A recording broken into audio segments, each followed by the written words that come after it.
देवमुनिप्रवरार्चितलिङ्गं कामदहन करुणाकरलिङ्गम् रावणदर्पविनाशकलिङ्गं तत्प्रणमामि सदा शिवलिङ्गम्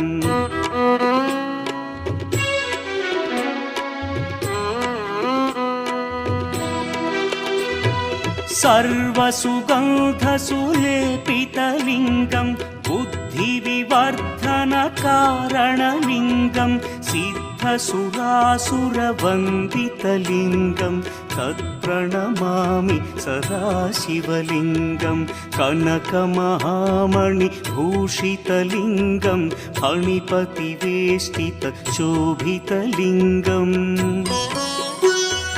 दक्षसुयज्ञविनाशनलिङ्गं